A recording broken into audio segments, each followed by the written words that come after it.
ಪ್ರಕೃತಿಯ ರೌದ್ರ ನರ್ತನಕ್ಕೆ ಬೆಟ್ಟಗುಡ್ಡಗಳೇ ನಡುಗಿ ಹೋಗಿದ್ದಾವೆ.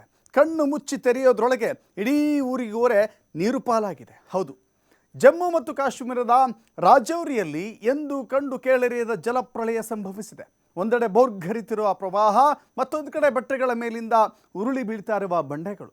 ಬದುಕಿದ್ರೆ ಸಾಕಪ್ಪ ಅಂತ ಜನ ಪ್ರಾಣವನ್ನು ಕೈಯಲ್ಲಿ ಹಿಡಿದುಕೊಂಡು ಓಡಾಡ್ತಾ ಇದ್ದಾರೆ. ರಾಜೌರಿಯಲ್ಲಿ ಸೃಷ್ಟಿಯಾದ ಆ ಭೀಕರ ರೌದ್ರಾವತಾರದ ಕಂಪ್ಲೀಟ್ ರಿಪೋರ್ಟ್ ಇಲ್ಲಿದೆ ನೋಡಿ. ಜಮ್ಮು ಕಾಶ್ಮೀರದಲ್ಲಿ ಪ್ರಳಯ ಪ್ರವಾಹ, ಊರಿಗೆ ಊರೇ ಜಲಸಮಾಧಿ. ನೋಡಿ ವೀಕ್ಷಕರೇ, ಸದ್ದಿಲ್ಲದೆ ಬಂದ ಪ್ರಕೃತಿಯ ವಿಕೋಪ ಕ್ಷಣಾರ್ಧದಲ್ಲಿ ಇಡೀ ಊರಿಗೆ ಊರನ್ನೇ ಆಪೋಷಣ ತೆಗೆದುಕೊಂಡು ಬಿಟ್ಟಿದೆ. ಜಮ್ಮು ಮತ್ತು ಕಾಶ್ಮೀರದ ರಾಜೌರಿ ಜಿಲ್ಲೆಯಲ್ಲಿ ಎಂದೂ ಕಂಡು ಕೇಳರಿಯದ ಭೀಕರ ಫ್ಲಾಶ್ ಫ್ಲಡ್ ಅಂದರೆ ಹಠಾತ್ ಪ್ರವಾಹ ಅಪ್ಪಳಿಸಿದ್ದು ಪ್ರಕೃತಿಯ ರೌದ್ರ ನರ್ತನಕ್ಕೆ ಇಡೀ ಬೆಟ್ಟಗುಡ್ಡಗಳೇ ನಡುಗಿ ಹೋಗಿವೆ. ನದಿಯ ನೀರಿನ ಮಟ್ಟ ಎಂದೂ ಕಾಣದ ಎತ್ತರಕ್ಕೆ ಜಿಗಿದು ಬೆಟ್ಟದ ತುದಿಯಲ್ಲಿದ್ದ ಮನೆ ಮಠಗಳನ್ನ, ಸೇತುವೆಗಳನ್ನ ತನ್ನೊಡಲಲ್ಲಿ ಸೆಳೆದುಕೊಂಡು ಹೋಗಿದೆ. ನೋಡುತ್ತಿದ್ದಂತೆಯೇ ದಶಕಗಳಿಂದ ಕಟ್ಟಿಕೊಂಡಿದ್ದ ಸಂಸಾರಗಳು, ಕನಸಿನ ಮನೆಗಳು ಕ್ಷಣಾರ್ಧದಲ್ಲಿ ನೀರಿನಲ್ಲಿ ಕೊಚ್ಚಿ ಹೋಗಿ ನೀರು ಪಾಲಾಗಿವೆ. ಮೊದಲೆಲ್ಲ ಮಳೆ ಬಂದರೆ ನದಿಯಲ್ಲಿ ನೀರು ಸ್ವಲ್ಪ ಮಟ್ಟಿಗೆ ಮಾತ್ರ ಹೆಚ್ಚಾಗುತ್ತಿತ್ತು. ಆದರೆ ಈ ಬಾರಿ ಬಂದ ನೀರಿನ ರಭಸವನ್ನ ಕಣ್ಣಿನಿಂದ ನೋಡಲು ಸಾಧ್ಯವಾಗಲಿಲ್ಲ.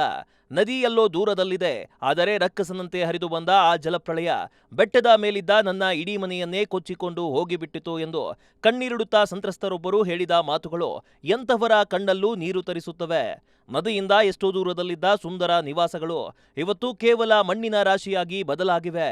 ಸಾಕು ಪ್ರಾಣಿಗಳು, ಮನೆಯಲ್ಲಿದ್ದ ವಸ್ತುಗಳು, ಕೊನೆಗೆ ಉಡಲು ಬಟ್ಟೆಯೂ ಇಲ್ಲದೆ ಜನ ಬೀದಿಗೆ ಬಿದ್ದಿದ್ದಾರೆ.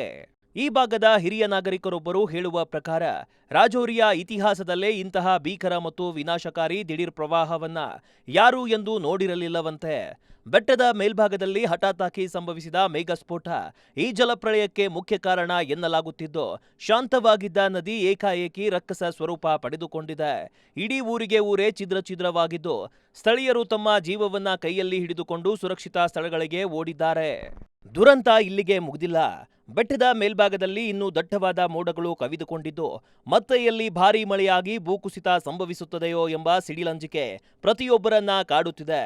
ರಾತ್ರಿ ಇಡೀ ಕತ್ತಲಲ್ಲಿ ಮಳೆಯ ನಡುವೆ ಹೆಜ್ಜೆ ಹೆಜ್ಜೆಗೂ ಸಾವು ಎದುರಾಗಬಹುದು ಎಂಬ ಭೀತಿಯಲ್ಲಿ ಜನ ಕಾಲ ಕಳೆಯುತ್ತಿದ್ದಾರೆ.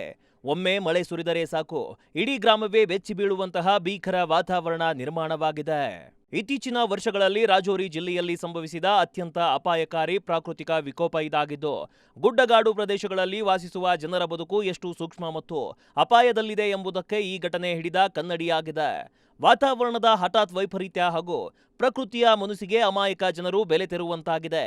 ಸಾವು ನೋವಿನ ನಿಖರ ಲೆಕ್ಕನೂ ಸಿಗುತ್ತಿಲ್ಲವಾದರೂ ಈ ಜಲಪ್ರಳಯ ಸೃಷ್ಟಿಸಿರುವ ವಿನಾಶದ ಗೋಳಾಟದ ಸದ್ದು, ಸಾವಿನ ತಾಂಡವ ಮಾತ್ರ ಜಮ್ಮು ಕಾಶ್ಮೀರದ ಇತಿಹಾಸದಲ್ಲಿ ಕಡುಕರಾಳ ದುರಂತವಾಗಿ ಉಳಿಯುವುದಂತೂ ಖಚಿತ.